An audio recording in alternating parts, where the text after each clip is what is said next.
Welcome to the deep dive. This is where we, we cut through all the noise, look closely at different sources, and really try to pull out those bits of knowledge, those insights you need to, well, make sense of the world. Today, we're jumping into a topic that feels incredibly current. You see echoes of it everywhere, but its origins, they actually go back more than 100 years. It's about something we all experience, probably more often than we think. How people act, how we act when we're part of a group. Have you ever been at, say, a huge concert, just swept up in the energy, cheering for something maybe you wouldn't even care much about if you were alone, or maybe you've seen an online discussion just spiral, in this sort of unthinking frenzy, and you're left wondering, hang on, where did all the logic go? Well, today we're going to try and unravel exactly that. We're asking, why does this book from the 19th century, The Crowd, a study of the popular mind by Gustave Le Bon, why does it feel so relevant, almost unnervingly so for you today? Especially now, in the age of hashtags, viral trends, these huge online movements. So our mission for this deep dive is pretty clear.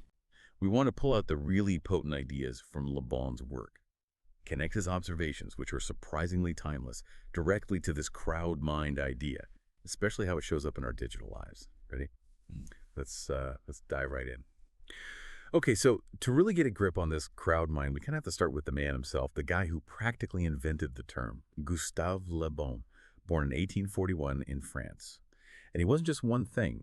He's a doctor, a sociologist, a psychologist, a real polymath. He knew a lot about a lot of different fields.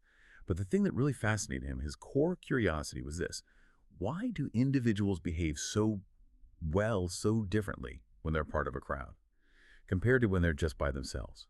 It's a really interesting observation, isn't it? Something you might have felt yourself. Le Bon put it something like this: something strange happens to people when they're surrounded by others. They don't just multiply, they transform. Transform, that's a strong word. It's like some other force takes over. It is a strong word. And what's really striking looking back is how clearly Le Bon described this transformation. He argued that when people merge into a crowd, this new kind of mind emerges. He called it the crowd mind. And within that state, individuals, as he saw it, tend to lose their sense of self. They take on a kind of shared consciousness. Lose their sense of self. Yeah. Wow. So not just going along with the flow, but something deeper. Exactly. He wasn't just talking about, peer pressure or wanting to fit in. Le Bon suggested a fundamental shift, almost psychological. It implies that your own personality, your rational thinking, even your moral compass, well, they can be significantly altered, maybe even switched off just by being in the group. That sounds pretty radical for the time, 1895. Oh, absolutely. It was revolutionary and maybe a bit controversial back then. Before Le Bon, people often just saw crowds as, chaotic mobs, just a bunch of individuals acting out, or maybe the sum of their parts. But Le Bon said, no, it's more than that. A crowd isn't just a collection of people. It becomes this unified thing, almost like a single organism with its own psychology. Single organism. Yeah. He suggested that being swallowed up by the crowd could lead to this state of de-individuation, where your personal sense of responsibility, your self-awareness, it just kind of fades. And that idea, well, it completely changed how people started thinking about collective behavior. It really laid the foundation for a lot of sociology and psychology studying groups ever since. So it became a cornerstone, really, for understanding why sometimes perfectly reasonable people do unreasonable things together. Precisely. He saw it almost as a temporary step backward, like shedding your individual reason and tapping into more primal collective urges. Okay, so we have the architect, Le Bon. Now let's really dig into this crowd mind. What is it exactly? How does it work, according to him? You mentioned this powerful idea he had. When people are in a group, they don't just act together, they think and feel as one. That paints such a picture, doesn't it? Like all these individual brains somehow link up, but does that mean individual thinking just stops completely? Well, Le Bon certainly leaned that way. He pictured the group becoming like a single organism with its own emotions and instincts. And this organism, it operates very differently from an individual mind. The absolute key idea, the thing his whole theory rests on, is this: people in crowds don't think critically, they feel. They feel, they don't think. Right. So the rational, analytical part of your brain, it doesn't just take a back seat. Le Bon suggested it often gets completely bypassed. So people in a crowd tend to react emotionally quickly, often irrationally. Emotionally quickly, irrationally. Yeah. Calm, careful thought, logic fades, as he put it, and raw impulse takes over. It's a real shift from conscious thought to something more instinctual. driven by the group energy. So it's not that you lose the ability to think logically forever, but it's just suspended, overwhelmed. Exactly. Overwhelmed by the sheer force of the group feeling. Maybe some examples would help make this really clear for you listening. Think about a stadium packed with cheering fans. Thousands of people. Okay, yeah, I can picture that. Now, individually, maybe lots of those fans have, detailed opinions about the team, the strategy, the players, pretty rational stuff.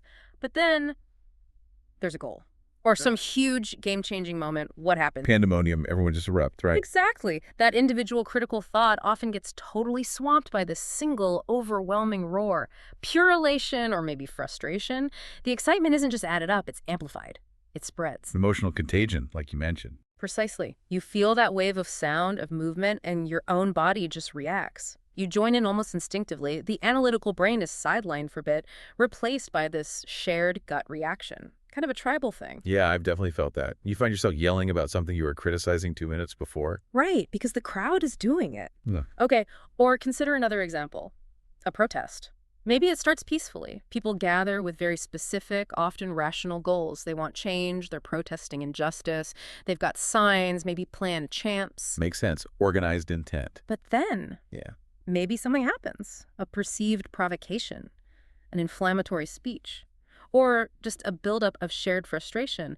That emotional contagion kicks in again. And suddenly, the initial rational plan can be completely overtaken by group impulse. What started organized can turn chaotic fast. Even if nobody planned for it to go that way. Exactly. It's not necessarily premeditated by each person. The collective emotional energy feeds on itself, and it lowers inhibitions. The original reasons fade, replaced by the feeling of the moment.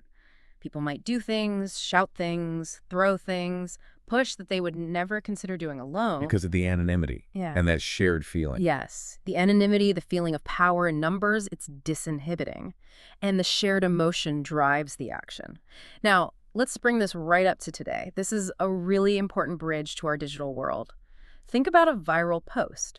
One that suddenly gets millions of reactions, but almost nobody seems to have read past the headline. Oh, yeah. See that all the time. Someone posts something really emotionally charged. A provocative statement, a shocking image, a short video clip, often designed to get a strong reaction.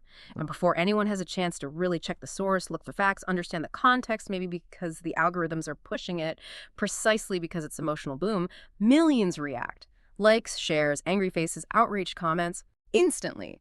It's the perfect digital example of Le Bon's crowd.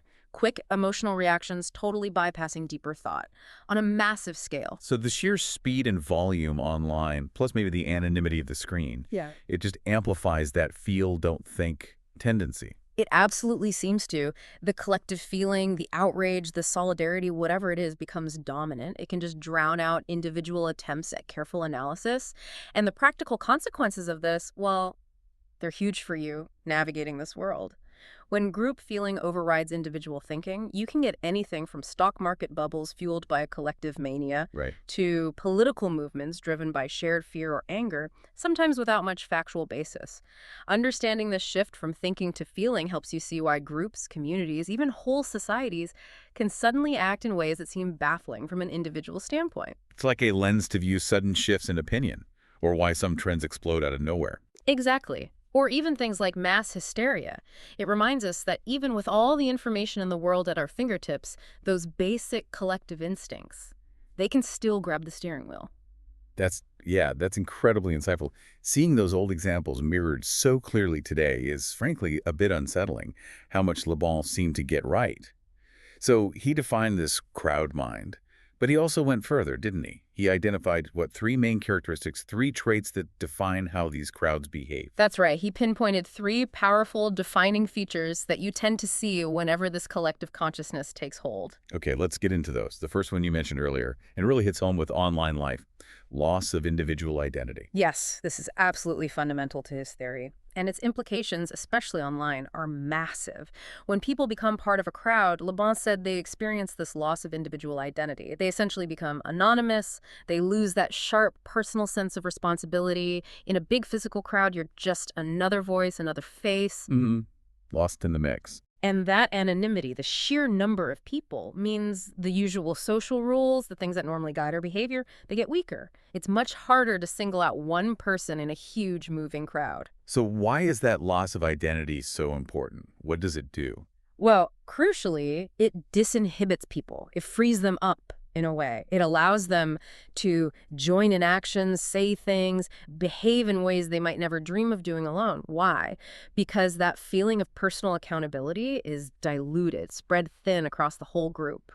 So it's like, it's not just me, everyone's doing it. Exactly. That feeling of being just one of many can release you from your own internal moral checks. You might chant something awful or push someone or join a pile-on because you feel shielded by the crowd, by the anonymity. Responsibility feels diffused. It's safer in the pack. It feels safer, less accountable. Think about yelling an insult alone on a street corner versus yelling it with 1,000 other people. Very different feeling. Yeah, absolutely. So this lowered responsibility makes individuals much more open to the group's impulses, whether they're good impulses or bad ones.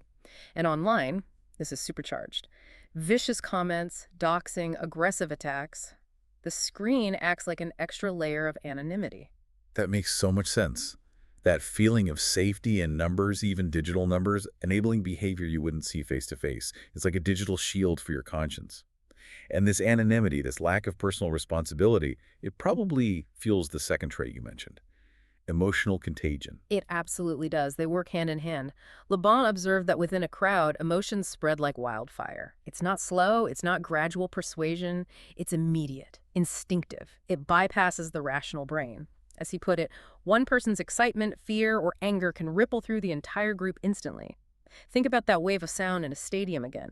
It starts somewhere but sweeps across everyone in seconds. Like a domino effect, but with feelings. Exactly. The speed, the intensity, it's incredible. He likened it to a virus spreading. If you're in a crowd and someone near you screams in terror, your own fear response can kick in almost automatically, even before you know what the danger is. And this emotional synchronization, the shared feeling, is what powers collective action. A unified cheer, a shared panic, a sudden burst of outrage. The group emotion becomes stronger than any individual attempt to stay detached. It just pulls everyone along. So it's hard to resist getting swept up. Incredibly hard. Think about mass panics and emergencies, or how quickly some silly online challenge can go viral, involving millions in just days. The shared feeling, joy, fear, anger, whatever, creates this powerful pull. It's almost irresistible, even if your rational mind is saying, wait a minute. It taps into something primal. Very primal, yes. An ancient mechanism, just amplified by today's technology and connectivity. Okay, so you have anonymity, lowering responsibility, emotions spreading like wildfire. That really sets the scene for the third trait, doesn't it? Yeah. Suggestibility. Precisely. This is where the crowd becomes especially, well, vulnerable, but also potentially very powerful. Le Bon saw that crowds are easily influenced. But critically, this isn't about careful, logical arguments. Not about reasoned debate, then. No, it's about the power of simple, direct cues. A charismatic leader, a simple slogan, or a strong image. These things can have an enormous impact on the crowd's thoughts and actions, often without anyone really stopping to think critically about it. So the crowd, being in that emotional state, less critical, it's just more open to suggestion. Highly open, highly receptive. They can absorb these suggestions, these simple messages, and internalize them almost as if they were their own thoughts, even if, just moments before, they might have believed something completely different. That sounds like they could be easily manipulated. Very easily, even unintentionally sometimes. Think about a catchy political slogan, or a really powerful photo, or a simple hashtag that just takes off. These things can take root in the collective mind and steer the group's energy in significant ways. Without much questioning. Often with very little questioning. Individuals caught up in the crowd mind can lose that ability to critically assess the source, the truthfulness, the implications of the suggestion. Le Bon compared them to hypnotized subjects, uncritically accepting the narrative being pushed. Which explains why propaganda works so well, or why advertising focuses on emotion. Exactly. It taps into that suggestibility. A single strong voice, a simple compelling message, can capture the loyalty of thousands, even millions, if the conditions are right. It shows the power of keeping things simple when critical thinking is switched off. Le Bon actually had this fantastic analogy for crowds. It really captures their potential and their unpredictability. He said, Crowds are like sleeping volcanoes, calm one moment, explosive the next. Sleeping volcanoes. Wow. That's vivid. Isn't it? It perfectly sums up that immense hidden power and the fact that you just can't predict when it might erupt. A crowd can seem quiet, just a collection of people, but underneath that collective energy, that suggestibility, it's building. Waiting for a trigger. Waiting for a trigger. A leader's voice, a slogan, some event. And suddenly, boom, it erupts into powerful, maybe uncontrollable action. It reminds us that crowds aren't just what they are right now, but what they could become in an instant, from passive to potentially unstoppable. That volcanic analogy really drives home the potential danger, the destructive power. But it raises a really important question, one I know you wanted to touch on it, and something for you listening to consider. Are crowds always dangerous, always irrational? We've talked a lot about the chaos, the manipulation, the downsides. Was Le Bon just entirely critical? Did he see any good in crowds? It's a great question, and it's really important we get this nuance right. Le Bon was very critical, definitely. He often wrote about crowds with a sense of suspicion, focusing on their irrationality and volatility, but he wasn't entirely one-sided. He did acknowledge that crowds aren't inherently evil or always destructive. He recognized that actually crowds can create change. His work wasn't just a warning, it also recognized their power to shift things. Okay, so he saw potential too. What kind of positive change did he acknowledge? Well, he looked at history. He noted that crowds have started revolutions. Think about major turning points, overthrowing dictators, challenging empires, the French Revolution, the movements against colonialism. These weren't just individuals acting alone. There were mass movements, collective action. Exactly, and they've challenged injustice. Think about the civil rights movement in the U.S. or the anti-apartheid movement in South Africa. These involved huge numbers of people mobilizing, protesting, demanding change through collective will. The suffragettes marching for the vote that was crowd power, challenging the status quo. Driven by a shared belief, a shared emotion for a just cause. Right. And beyond just politics, he saw that crowds have inspired unity. They can bring diverse people together under a common banner, creating a sense of solidarity, shared purpose. That can be incredibly positive and empowering. Like fundraising efforts after a disaster. Or big awareness campaigns. Absolutely. Think about the global response to something like the 2004 tsunami. Or maybe something like the Ice Bucket Challenge a few years back, driven by emotion, yes, but also a shared sense of wanting to do something good. It raised a huge amount for ALS research. So that emotional contagion can spread positive things too. Hope, compassion, unity. Definitely. It can fuel powerful, constructive collective action just as easily as negative action. Le Bon saw both sides of that coin. But, and this is the crucial part, the distinction Le Bon always came back to, the danger arises at a specific point. It comes when we stop thinking for ourselves. That's the tipping point. When we stop thinking. Yes, it's when we hand over our judgment to the group, when we let that collective emotional wave just carry us away without any internal check, without asking critical questions, and most importantly, it's when we follow without asking why. Without asking why. Yeah. That's key. It's absolutely key. The moment you stop applying your own critical thinking, your own sense of responsibility, that's when you become vulnerable to the crowd's lower tendencies. Its impulsiveness, its suggestibility for harmful things. So it's a fine line then, between positive collective action, driven by shared values, but individual conviction. And blind conformity, where people lose their moral compass in the anonymous emotional surge. The individual's effort to keep thinking, even when surrounded by that powerful group energy, is absolutely vital. It's about participating, maybe, but not completely surrendering your own judgment. That makes perfect sense. It puts the responsibility back on us, the individuals within the group. Don't just follow blindly. Which brings us right back to today. Because you might be listening to think, okay, mobs, revolutions, it's history. But here's where Le Bon's ideas get almost frighteningly relevant right now. Because the crowd hasn't vanished. Not at all. It's just changed shape. It's gone digital. And it's fair to say, isn't it, that social media platforms have become modern crowds. Oh, absolutely. The connection is undeniable and maybe even stronger than physical crowds in some ways. Think about it. Social media is millions of people reacting at once, globally, instantly. A scale Le Bon couldn't have dreamed of. Not even close. It's like a global superorganism of emotion. And what makes it even more like Le Bon's crowd is the role of the technology itself, particularly algorithms rewarding emotion over logic. Right, the algorithms. These systems are often designed to maximize engagement, keep you scrolling, and what engages us most easily?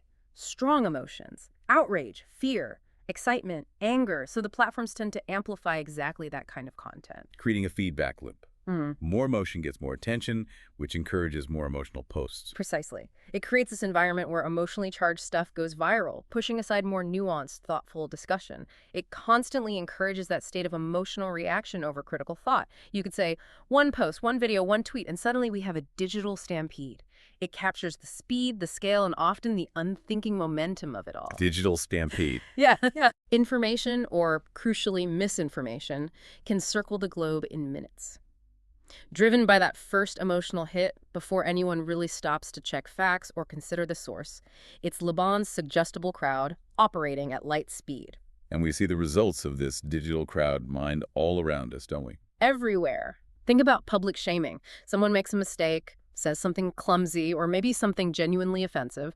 Instantly, a virtual mob can descend. People joining in from everywhere. Exactly. Individuals become anonymous within that digital crowd, adding to a flood of condemnation, often without knowing the full story, without context. It perfectly mirrors Le Bon's ideas about disinhibition and emotional contagion, just amplified by the internet's reach and that perceived safety behind the screen. And reason or empathy gets drowned out. Completely drowned out by the collective outrage. Then you have phenomena like cancel culture, which, at its most extreme, can feel like the digital crowd using its collective power to punish, silence, ostracize people or brands it disapproves of. It's a potent display of the crowd's unified judgment, often happening incredibly fast, driven by emotional consensus more than, say, careful consideration or due process. And then there's the big one, viral misinformation. Yes. This is perhaps the most direct modern echo of Le Bon's suggestibility. False stories, conspiracy theories, manipulated videos, sensationalized news. They spread like wildfire online. Why? Because they often tap directly into existing emotions: fear, anger, suspicion. And the algorithms help them spread. The algorithms amplify them, pushing them into echo chambers where they get reinforced. The collective belief in these false narratives can become so strong, so emotionally resonant within the group, that trying to introduce facts or corrections becomes almost impossible.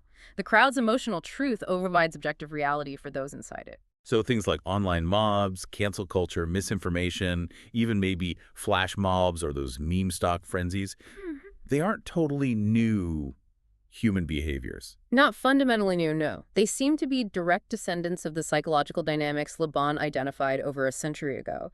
It's just that digital technology has put them on steroids.